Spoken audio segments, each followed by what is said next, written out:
पुष्यमित्रा की बातों ने सभी के खाली जुबान पर उमड़ते हुए सवाल रख दिए थे। पुष्यमित्रा ने सभी को हैरानी में डाल दिया था।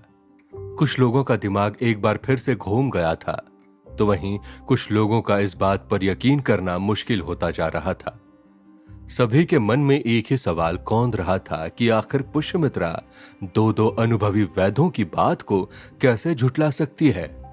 जब दो उम्र दराज और अनुभवी वैद्य आर्यन को मृत घोषित कर चुके थे, उसके बाद पुष्यमित्रा कैसे आर्यन को जिंदा बता सकती है।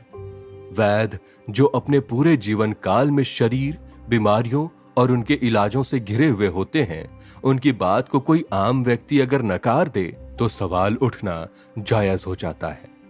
पुष्यमित्रा ने जैसे ही उन दो अनुभवी वैद्य की बातों को नकार कर आर्यन को जिंदा कहा, वैसे ही उन दोनों वैद्यों में से एक वैद्य भड़क उठता है। वो खींचते हुए पुष्यमित्रा से कहता है, माफ कीजिए महानायिका, पर अब आप मेरी बुद्धिमत्ता और मेरी शिक्षा पर सवाल कर रही हैं। मेरे अनुभव और मेरे परीक्षण का अपमान कर रही हैं। आपको क्या लगता है आज तक के जीवन काल में मैंने क्या क्या किया है?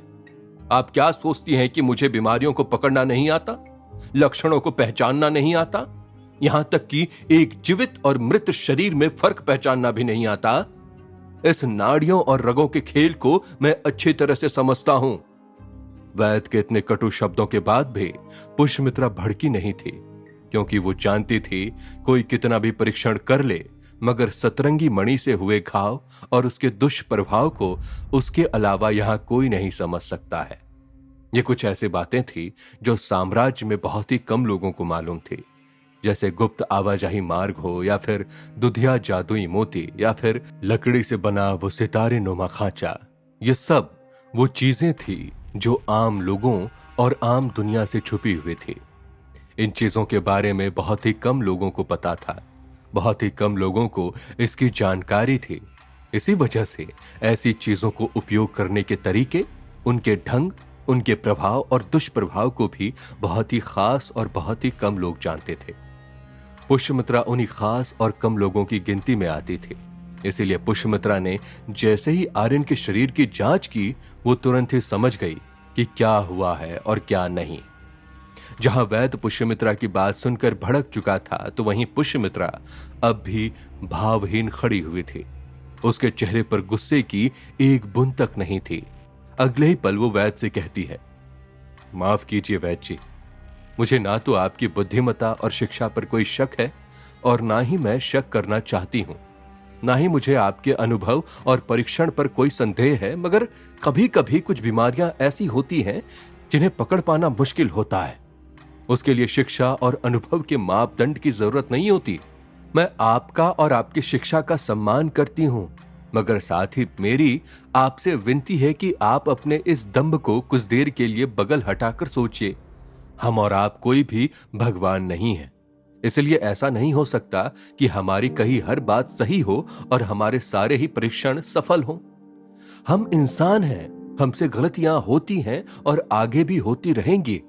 इसलिए हमें अब इस बहस को यहीं खत्म कर देना चाहिए। फिलहाल हमारे और हम सब के लिए इस बहस से ज्यादा जरूरी आर्यन है। मैंने ठीक कहा ना? पुष्यमित्रा की तर्क संगत बात भी इस वक्त वैद्य को जहर में डूबी हुई सी प्रतीत हो रही थी। वैद्य तपाक से गुस्से में उबलता हुआ बोल उठता है, होती होंगी गलतियां जिनसे होती होंगी, मगर मैंने आज तक अपने जीवन काल में स्वास्थ्य संबंधित समस्याओं में एक भी गलती नहीं की। मेरे आज तक के सभी उपचार सही साबित हुए हैं, और तो और मैंने कई लाइलाज बीमारियों की दवाओं का भी आविष्कार किया है। नए रोग, उनके अजीबोगरीब नए लक्षण और भी ऐसे कटु बीमारियों के इलाज ढूंढने में मैंने अपनी सारी उम्र लगा दी है, और आप कहती हैं कि मेरा परीक्षण गलत है? आप कैसे कह सकती हैं कि यह लड़का जिंदा है, जबकि ना तो इसकी सांसें चल रही है और ना ही इसकी आंखों की पुतलियों में पानी है, और तो और ना ही इसकी नाड़ियों में रक्त संचार जारी है। फिर आपने ये किस आधार पर तय कर लिया कि यह लड़का जिंदा है? बताइए मुझे। अगर दुनिया में जीवित और मृत शरीर के परीक्षण की कोई नई तकनीक आई है तो मुझे भी जानने में दिलचस्पी है। बताइए।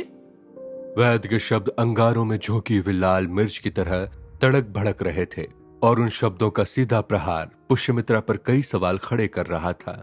सभी लोगों की नजर अब महानायिका पुष्यमित्रा पर थी।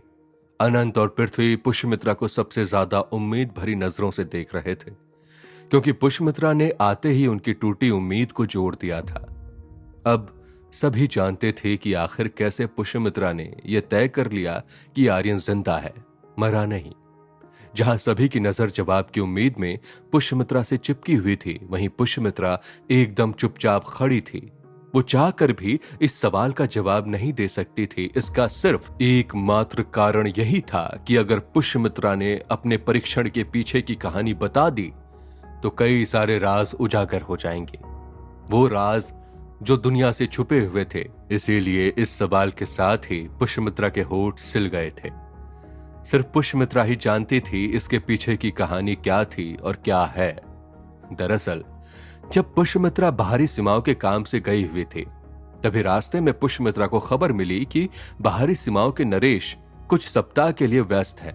तो अगली सुबह होने से पहले पुष्यमित्रा वापस गुरुकुल आने के लिए निकल गई थी। जब सुबह सुबह पुष्यमित्रा गुरुकुल पहुंची और गुरुकुल के दाहिने हिस्से के गुप्त प्रवेश से होते हुए अंदर दाखिल हुई, तभी पुष्यमित्रा को वहां के रास्ते पर एक टूटी हुई चीज का चमकदार टुकड़ा दिखाई दिया।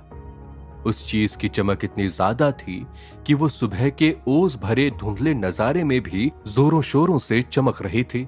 तभी पुष्यमित्रा उस चीज को देखने के लिए आगे बढ़ी तो उसने देखा कि वो चमकदार चीज कुछ और नहीं बल्कि सतरंगी मणि का ही एक टुकड़ा था। जैसे ही पुष्यमित्रा ने उस मणि के टुकड़े को अपने हाथों में उठाया, वैसे ही उसे उसी जगह पर कुछ और टुकड़े बिखरे हुए दिखाई दिए। आर्यन के अभ्यास के साथ ही सतरंगी मणि कई टुकड़ों में टूटकर बिखर गई थी। उस मणि के टुकड़ों को अपने हाथों में लेकर पुष्यमित्रा तुरंत ही समझ जाती है कि आर्यन के साथ ध्यान की स्थिति में कुछ तो बहुत बड़ी दिक्कत हुई है। उस मणि के टुकड़ों को देखते ही पुष्यमित्रा पूरी कहानी समझ गई थी। मणि के टुकड़ों को देखते ही उसके दिल की धड़कन लड़खड़ा गई थी और उसकी घबराहट ने उसके सीने को जकड़ लिया था। वो जानती थी ऐसी स्थिति में दो ही चीजें हो सकती थी, एक या तो आर्यन की मौत या फिर दूसरी आर्यन के शरीर की बदतर हालत, जिसमें शरीर का जलना, झुलसना, धमनियों का बंद रक्त संचार, पाक्षाघात आदि जैसी बीमारियां एक साथ ही शरीर को जकड़ लेती है। मणि को हाथ में लेते ही आर्यन के ख्याल के साथ जैसे ही पुष्यमित्रा गुरुकुल के मुख्य मैदान में पहुंची, वैसे ही उसे सबसे पहले आर्यन की शव यात्रा दिखाई दी, जिसे देखकर उसकी बची खुची धड़कन भी लड़खड़ा कर गिर पड़ी थी। दुनिया की तमाम बेचैनियों ने उसके माथे पर नाचना शुरू कर दिया था। उसके दिमाग के सभी तार जल उठे थे। मगर जब पुष्यमित्रा ने अपने बाएं हाथ की 3 उंगलियों को परस्पर जोड़कर एक विशेष कोण को बनाते हुए आर्यन के सीने के बीचों बीच रखा, तभी आर्यन के दिल की दबी हुई बेजुबान धड़कनों की आवाज उसकी उंगलियों से होते हुए उसके कानों तक पहुंच गई थी, जिसके साथ ही पुष्यमित्रा ये तो समझ चुके थे कि आर्यन की धड़कनें अभी चालू है और वो जिंदा है। धड़कन की आवाज इतनी दबी हुई थी कि किसी भी आम इंसान के लिए उस आवाज को सुन पाना नामुमकिन था, और यही उन दोनों वैद्यों के साथ हुआ। उसके बाद जब पुष्यमित्रा ने अपने दाहिने अंगूठे को आर्यन के माथे पर रखा, तभी उसके आर्यन की तांत्रिका तंत्र में होती हुई सारी हरकतें समझ आ गई थी। आर्यन का तांत्रिका तंत्र अपने दिमाग में कुछ संदेश प्रवाह करने की नाकाम कोशिश कर रहा था। असल में ये वही कोशिश थी जो आर्यन ध्यान की स्थिति में बैठे हुए कर रहा था। अपने दिमाग पर जोर डालकर खुद को भ्रमजाल की दुनियाओं से बाहर निकालने की कोशिश कर रहा था। पुष्यमित्रा अपने रहस्यमय परीक्षण से ये तो जान गई थी कि आर्यन जिंदा है, मगर ये बात अब उन दोनों वैद्यों को बताना और बाकी सभी लोगों को समझाना बहुत मुश्किल था। चाहकर भी पुष्यमित्रा ये राज किसी और के साथ नहीं बांट सकती थी। तभी महानायिका पुष्यमित्रा अपने तेवर में आ जाती है और बात को घुमाने की कोशिश करते हुए कहती है, मुझे लगता है वैद्य जी, आपको अपने ज्ञान पर विश्वास से ज्यादा घमंड है। ईश्वर के शरीर में कभी भी घमंड का वास नहीं होता। शायद इसीलिए आपकी बुद्धिमत्ता धोखा खा गई। आपने शरीर के हर अंगों के बारे में पढ़ा होगा, लेकिन मैं दावे के साथ कह सकती हूं कि आपने मानव शास्त्र और आत्मविधा के बारे में नहीं पढ़ा होगा। आर्यन के साथ इस समय जो बीमारी आ खड़ी हुई है वो उन्हीं दो विषयों से संबंधित है। अब अगर आपने वो विषय पढ़े हैं तो फिर आप खुद इस बीमारी को समझ जाएंगे। ये बीमारी एक सामान्य बीमारी से ज्यादा मुसीबत है। पुष्यमित्रा ने दो विषयों के नाम वैद्य के सामने रख दिए थे, जिसे सुनकर दोनों वैद्य का सिर घूम जाता है। दोनों के जहन की सारी शिक्षा चक्का जाम हो जाती है। एक वैद्य तो पहले से चुप था, तो उसने इस बहस में पढ़ने से बेहतर अब वहां से निकल जाना ही ठीक समझा। इसीलिए उसने महानायिका से जाने की इजाजत ली और वहां से निकल गया। मगर दूसरा उम्रदराज वैद्य अब भी वहीं खड़ा हुआ था। उसके दिमाग में अब कोई भी जवाब नहीं सूझ रहा था। पुष्यमित्रा ने उसे ऐसे शब्दों के जाल में उलझाया था कि अब तलक वो खुद के दिमाग को सुलझाकर कोई जवाब तैयार नहीं कर पा रहा था। इससे पहले कि वैद्य और कुछ कहता, पुष्यमित्रा खुद बोल पड़ती हैं और कहती हैं, बस बहुत हुआ, अब मैं इस बहस को और आगे बढ़ाना नहीं चाहती। इसीलिए बेहतर होगा आप भी अपने नाजुक दिमाग पर जोर डालना बंद करें। हम यहाँ बहस करके एक दूसरे से जीतने के लिए नहीं आए हैं। अगर हम इसी तरह से मुख्य युद्ध में समय बर्बाद करते रहें तो हम सच में आर्यन को खो देंगे। इतना सुनते ही पृथ्वी और अनंत उस वैद्य को लताड़ देते हैं। पृथ्वी का गुस्सा उस वैद्य पर पूरी तरह से फूट पड़ता है। वो नहीं चाहता था कि अब उसके दोस्त और उसकी खोई हुई जिंदगी के बीच कोई भी अड़चन आए। पृथ्वी इस बेकदरी से वैद्य को लताड़ता है कि अगले ही पल वैद्य वहां से रफू चक्कर हो जाता है। अनंत और पृथ्वी दोनों ही बहुत हड़बड़ाहट में थे। उन्हें समझ नहीं आ रहा था कि वो खुशी मनाए या फिर आर्यन के लिए चिंता करे। एक तरफ उनका दोस्त मौत के मुंह से बाहर निकल आया था, तो वहीं दूसरी तरफ अब भी खतरा टला नहीं था। तभी पृथ्वी महानायिका से पूछता है, अब हमें क्या करना होगा महानायिका? आर्यन वापस से होश में कैसे आएगा? अब कौन आर्यन का इलाज करेगा? क्या कोई प्रांतीय वैद्य यहाँ आ रहा है? आर्यन ठीक तो हो जाएगा ना महानायिका? हम आर्यन को दोबारा सलामत देख तो पाएंगे ना? पृथ्वी की चिंताएं सवाल बनकर पुष्यमित्रा पर बरस रही थी, तो वहीं पुष्यमित्रा खड़े हुए आर्यन के बारे में सोच रही थी। वो आर्यन के लिए बेहतर उपचार खोजने की कोशिश कर रही थी। तभी पुष्यमित्रा पृथ्वी और अनंत से कहती है, हाँ, पर अब बिना समय गवाए तुम दोनों को मेरा साथ देना होगा।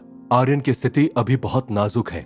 आर्यन का शरीर गर्म आग में जल रहा है और हर अगले पल झुलसता जा रहा है।